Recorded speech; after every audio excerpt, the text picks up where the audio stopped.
Halo guys, welcome back again to my channel. Bersama saya Hanson di sini, dan seperti biasanya setiap harinya saya akan buatkan video seputar cryptocurrency. So bagi kalian yang tertarik seputar cryptocurrency, boleh aja langsung bantu saya like dan juga subscribe. Jangan lupa juga untuk hidupkan lonceng notifikasinya supaya kalian gak ketinggalan update terbaru seputar cryptocurrency. Oke, pada hari ini guys, kembali kita akan bahas seputaran Bitcoin, dan seperti biasa kita akan mulai dari CoinMarketCap terlebih dahulu. Pada hari ini secara global market cap crypto berada di angka 1,71 triliun dolar atau naik sekitar 3,66%.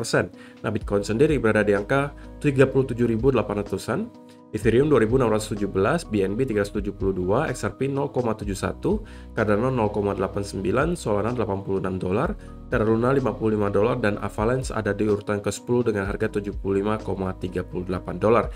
So, per hari ini kita melihat semacam recovery dari market. Kenaikannya ranging antara 3, sekian persen hingga kurang lebih 13%.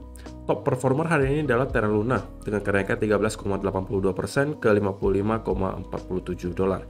So, itu adalah outlook sementara dari beberapa top coin yang ada. Sekarang kita masuk dulu ke beberapa berita dan data terbaru hari ini. Nah, yang pertama di sini disebutkan JP Morgan now sees Fed hiking interest rates 9 times to combat red hot inflation. Jadi ini kembali menyambung data CPI yang kemarin sudah kita ketahui ya guys. Dimana kemarin itu diprediksikan data CPI-nya itu munculnya di angka 7,3%. Tetapi pada kenyataannya ketika diluncurkan datanya itu mencapai hingga 7,5%. Jadi itu lebih tinggi daripada yang diekspektasikan dan berdampak negatif terhadap pasar saham dan pasar kripto. Apabila di bawah yang diekspektasikan, harusnya berpengaruh positif. Kenapa? Karena kalau misalnya kita melihat data CPI-nya tinggi, apalagi lebih tinggi daripada yang diekspektasikan, maka sekarang The Fed harus lebih agresif. Oke, ini secara teori ya guys ya. Maka The Fed diekspektasikan harus lebih agresif dalam mengambil kebijakan moneter mereka. Oke, salah satu alat mereka adalah tentunya suku bunga. Mereka bisa menaikkan dan menurunkan suku bunga. Dan JP Morgan mengatakan untuk memerangi inflasi ini, mereka expect the Fed akan menaikkan suku bunga hingga 9 kali. Oke, 9 kali. Jadi dia mengatakan Federal Reserve could raise interest rates at every meeting until March 2023. Jadi setiap kali ada FOMC meeting, oke, menurut JP Morgan bisa aja setiap kali mereka meeting, mereka akan menaikkan suku bunganya hingga tahun 2023. Ya tentunya dengan adanya berita-berita semacam ini kembali menambah beban market gitu ya. Alias yang awalnya sepertinya udah cukup banyak lah kasus gitu ya, yang membuat para investor lagi ketakutan gitu untuk masuk ke market sekarang. Mulai dari kasus Rusia dan Ukraina, kemudian juga kasus COVID-19, kemudian juga tentunya kasus dari ini lagi, ya kan, The Fed lagi yang diisukan akan menaikkan suku bunga hingga berkali-kali tahun ini. Awalnya diisukan 4 kali, kemudian disampaikan 5 kali, sekarang malah 9 kali. Jadi tentunya ini semuanya masih sekedar asumsi gitu guys ya, belum benar-benar kejadian, belum ada kepastian apapun dari The Fed, tapi ini hanya prediksi dari orang-orang gitu. Ada yang mengatakan 4 kali, ada yang 5 kali, ada yang 9 kali, bahkan ada yang masih percaya bahwa kemungkinan belum akan dinaikkan suku bunganya. Kalau kalian kira-kira lebih percaya yang mana guys? Saya pengen tahu nih komentar kalian di kolom komentar di bawah. Nah, kemudian kita mungkin akan bergerak sedikit ke arah data on-chain lagi ya. Kita akan bahas lagi data on-chain lainnya. Di sini disebutkan analis say Bitcoin bottom is in as Bitcoin bounces back to 38,000. Jadi ada seorang analis lagi yang menggunakan data on-chain yang namanya Advanced NVT Signal. Dan ini sebenarnya udah pernah saya bahas di video-video saya beberapa minggu atau bulan yang lalu.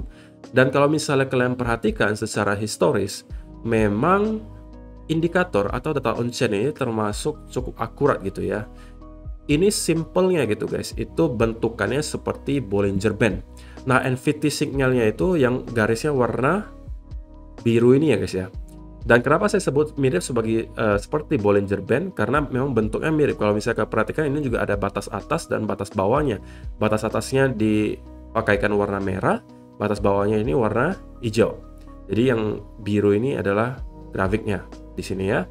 Dan kalau misalnya kalian perhatikan secara historis gitu ya, setiap kali kita mendapati NVT signal itu dalam keadaan yang sangat oversold, Jadi kalau misalnya kita menyentuh garis merah, ya sebutannya tentunya over value atau overbought gitu ya. Kalau misalnya kita berada dalam keadaan yang sangat rendah dan menembus garis hijau ini, maka sebutannya sebaliknya oversold atau undervalue. Nah, kalau misalnya kalian perhatikan, beberapa kali sebelumnya kita juga pernah mendapati NVT signal itu dalam keadaan yang sangat ekstrim. Terakhir kali itu di bulan Mei 2021, di mana kala itu kalau misalnya kalian perhatikan, NVT signalnya itu bahkan menembus ke bawah garis hijau ini, oke, alias kita dalam keadaan yang sangat oversold, dan tidak lama kemudian kita mendapati semacam rally ke atas yang membawa kita dari 29.000 hingga ke 69.000. Kemudian kita juga pernah mendapati hal yang sama di tahun 2020 ketika itu Black Swan event, oke, COVID lagi merajalela. Kita mendapati NVT signal juga dalam keadaan yang sangat oversold.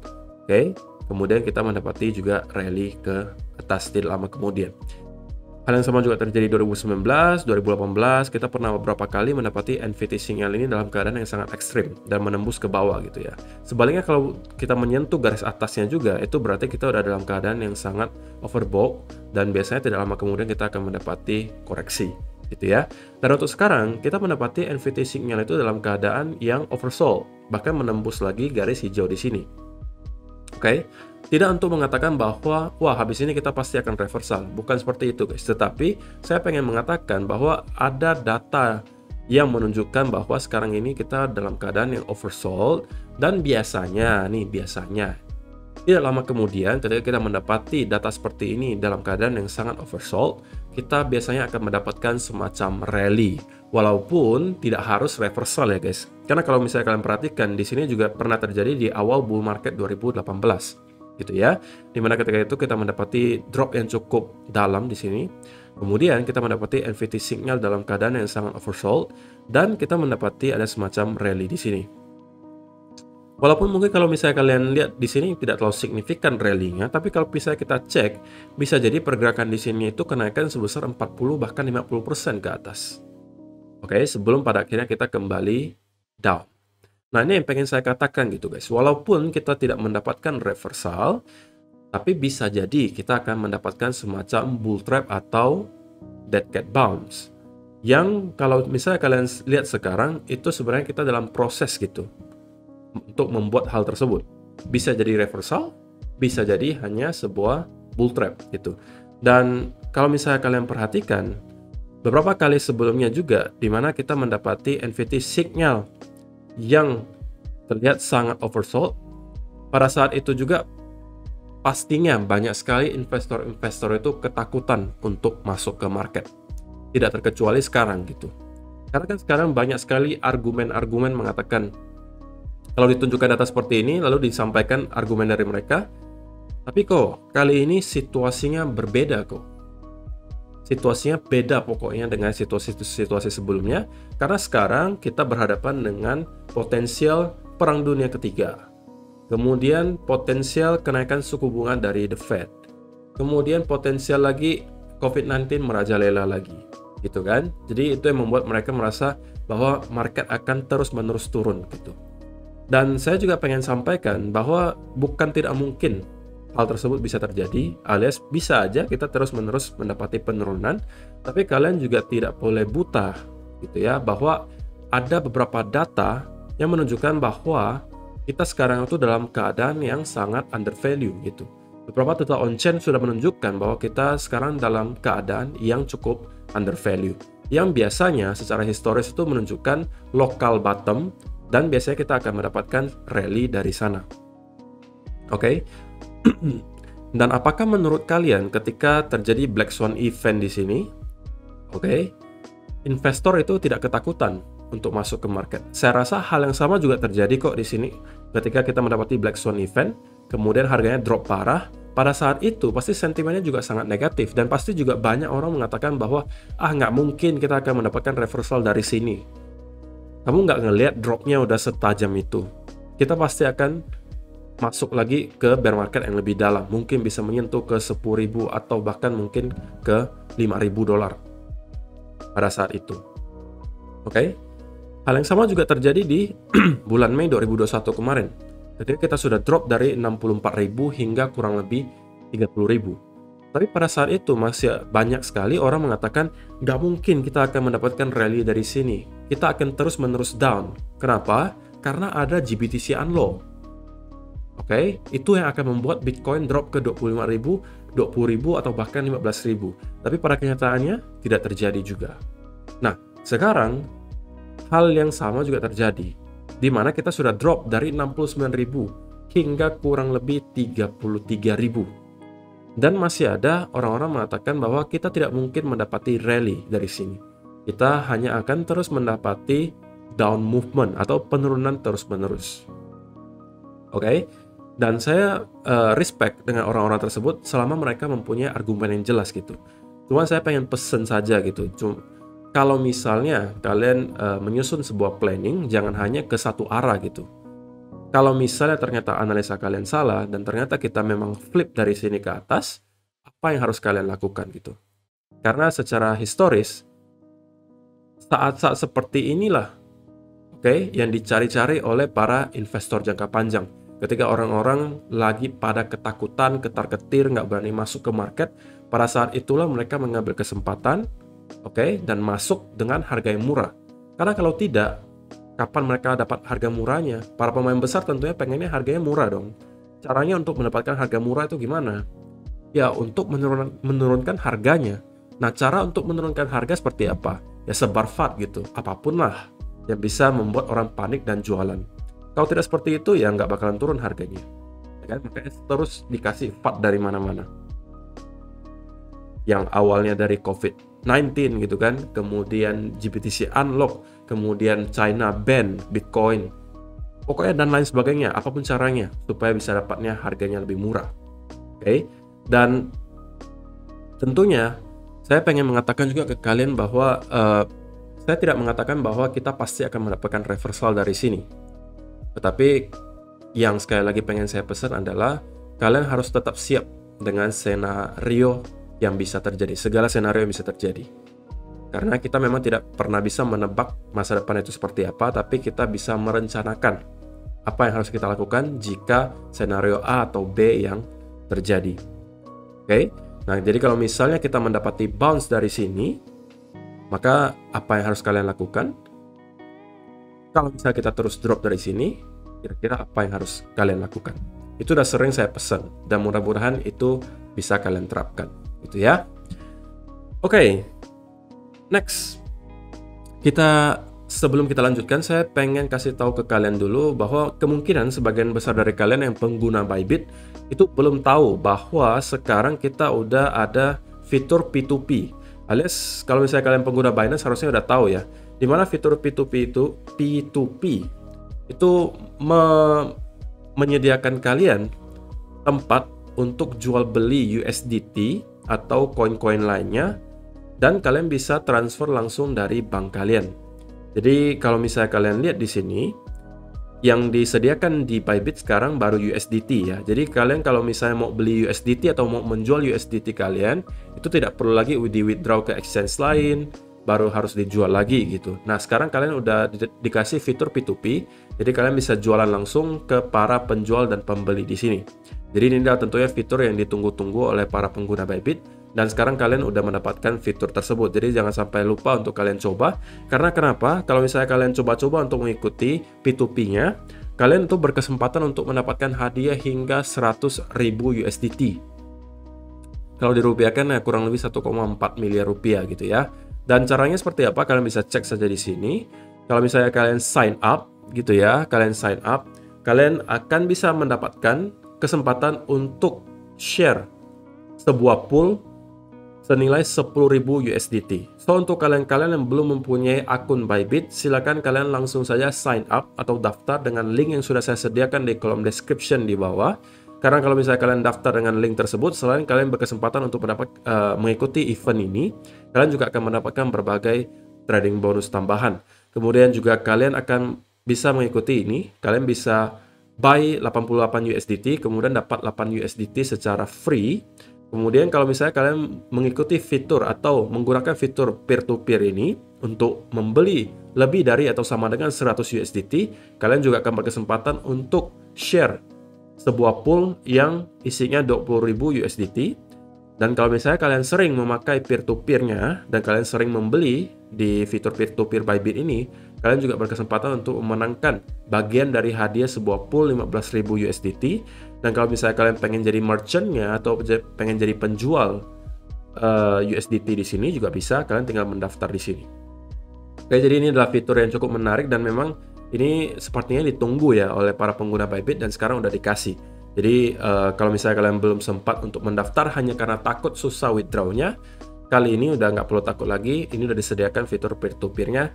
Selain itu kalian bisa mengikuti event besar ini yang berhadiah hingga miliaran rupiah. Jadi jangan sampai kalian ketinggalan, langsung aja kalian klik link di description di bawah untuk mendaftar di Bybit. Kemudian kalian bisa membeli USDT dari peer-to-peer-nya, langsung bisa trading juga. Dan kalian akan berkesempatan untuk mendapatkan berbagai bonus menarik. Oke. Kemudian next, ini dari Will Clemente gitu ya. Will Clemente menunjukkan kita sebuah data on-chain lagi. Dan ini namanya dikasih nama dry powder ratio.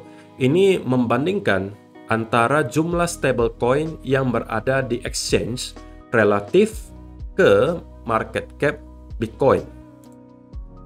Nah, katanya si Will Clemente gitu ya, biasanya apabila kita mendapati grafik ini atau dry powder ratio ini dalam keadaan yang sangat tinggi, itu berarti di sini dikatakan currently at all time high. This show there is a lot of dry powder ready to be deployed.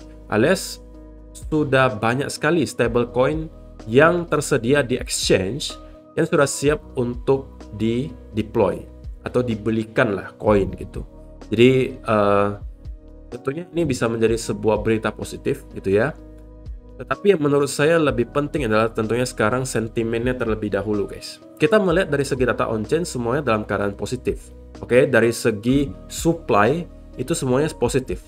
Balance on exchanges terus menurun, illiquid supply terus naik, stable coinnya juga udah cukup mumpuni. Oke, semuanya masih dalam keadaan yang positif kalau dari segi data on-chain, segi supply-nya. Tapi yang masih missing sekarang, seperti yang sudah saya sampaikan di video-video sebelumnya, itu adalah dari segi demand-nya gitu guys. Permintaannya sekarang yang masih kurang. Kenapa permintaannya kurang? Ya karena sentimennya masih sangat negatif. Oke, terakumulasi dari beberapa hal yang tadi disebutkan. Concern antara Rusia dan Ukraina, kemudian juga kebijakan The Fed. Ya itulah yang masih sekarang menghambat gitu untuk demand kembali masuk ke Bitcoin. Jadi mudah-mudahan gitu ya kita bisa mendapatkan katalis positif dalam beberapa hari ke depan yang bisa membuat demand kembali masuk dan kita bisa melihat Bitcoin kembali recover. Oke? So itu adalah beberapa berita dan data terbaru hari ini yang pengen saya sampaikan untuk kalian semua. Sekarang kita masuk dulu ke chartnya Bitcoin dan kita mungkin akan mulai dari 4-hour chart terlebih dahulu. Nah, kalau misalnya kalian ada nonton video saya semalam, maka kalian udah tahu bahwa saya semalam mengatakan saya expect akan ada terjadi retracement ke atas dari sini, gitu ya. Nah, kenapa saya bisa mengatakan hal tersebut? Ada beberapa hal yang mengindikasikan ke saya bahwa momentum bearish itu udah start untuk berkurang. Tentunya kita akan mulai dulu dari 4-hour chart. Pertama, kita mendapati tentunya area RSI di 4-hour chart itu udah dalam keadaan oversold kemarin. Itu pertama. Kedua, kita juga mendapati kalau misalnya kalian jeli, adanya indikasi bullish divergence di sini. Dimana kalau kalian lihat harganya itu membentuk lower low, sedangkan di RSI itu membentuk higher low. Oke? Itu dari segi 4-hour chart. Nah, kalau misalnya kalian lihat zoom in ke 1-hour chart, maka kalian juga akan menemukan hal yang sama, di mana bahkan dari sini pun kita udah terus menembus membuat lower low dari sini. Tapi kalau di indikator RSI-nya kita udah constantly membuat higher low. Jadi dari sini pun kita sebenarnya udah mendapati indikasi bullish divergence di 1-hour chart. Dan tidak hanya itu, kalau misalnya kalian lihat di 1-hour chart, penurunan yang terjadi kemarin, dari sini ke sini, itu tidak disertai dengan volume gitu guys. Alias kita penurunannya itu hanya dalam bentuk merangkak saja seperti ini. Tidak lagi impulsif seperti ini, tidak lagi seperti ini. Oke, kita hanya merangkak saja turun seperti itu. Dan dari beberapa indikasi tersebut, saya bisa menyimpulkan bahwa momentum bearish-nya udah start untuk berkurang. Dan biasanya, hal yang terjadi berikutnya adalah kita akan mendapatkan sedikit retracement ke atas apabila momentum bearish-nya sudah start untuk berkurang. Nah, kalau kita bicara soal trend line, maka kita bisa menemukan sekarang ada sebuah trend line yang terus-menerus menahan harga Bitcoin untuk dapat bergerak lebih tinggi. Yaitu adalah trend line yang di sini. Ini kita coba perbaiki dulu. Nah ini, jadi kalau misalnya kalian perhatikan, ini kita mendapati trend line yang sudah 1, 2, 3, 4 kali menahan harga Bitcoin untuk bergerak lebih tinggi. Dan sekarang kita sepertinya, kalau menurut saya kita akan nanti nge-retest lagi area trend line di sini, minimal ya. Dan kalau kita mampu menembus dari trend line ini, tentunya ini adalah sebuah indikasi positif. Dan bisa jadi kita akan mendapati pelanjutan kenaikan dari Bitcoin. Lalu kenaikannya sampai di mana kok? Tentunya area next yang perlu diperhatikan adalah pastinya di area 40.000. Karena di sini merupakan area major resistance. Kemarin kita jadikan ini sebagai area major support. Ketika sudah kita break, maka kita akan flip lagi menjadi area resistance. Oke? Dan menurut saya, untuk probability-nya hari ini, menurut saya at least kita akan mendapati retest dulu ke area sini, atau kalau misalnya kita mampu menembus dari sini, kita akan bisa untuk revisit minimal ke sekitaran area di sini. Oke? Kalau misalnya kita mempunyai volume yang cukup, kita bisa mungkin nge-retest ke area 40.000. Dan kalau misalnya kalian perhatikan, area 40.000 ini akan bisa menjadi area yang sangat penting untuk kita reclaim lagi, gitu ya. Nah, kalau kita mampu reclaim lagi dari di atas area 40.000, kemudian stay above 40.000, oke, ini adalah sebuah indikasi yang cukup positif. Apalagi kalau kita mampu untuk break dari trendline di sini, maka menurut saya ini membuat saya bisa mengatakan bahwa probability kita menyelesaikan koreksi kali ini dan akan membuat leg kedua ke atas. Ini adalah leg pertamanya. Kalau misalnya benar kita break dari trendline di sini, maka kita kemungkinan besar akan membuat leg kedua ke atas. Oke.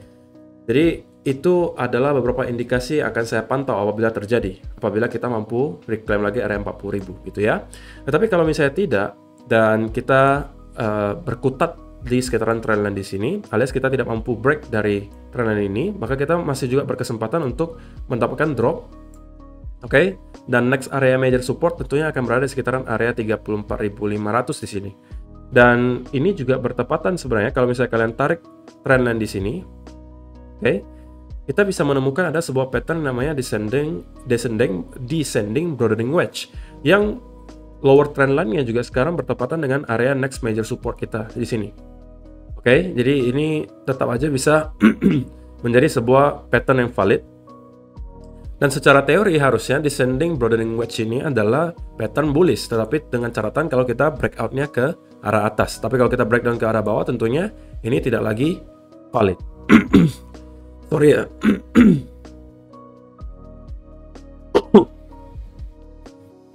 Sorry ya guys kalau suara saya masih agak serak karena memang belum benar-benar fit. So, sebenarnya yang dari kemarin saya sampaikan itu belum banyak yang berubah ya guys.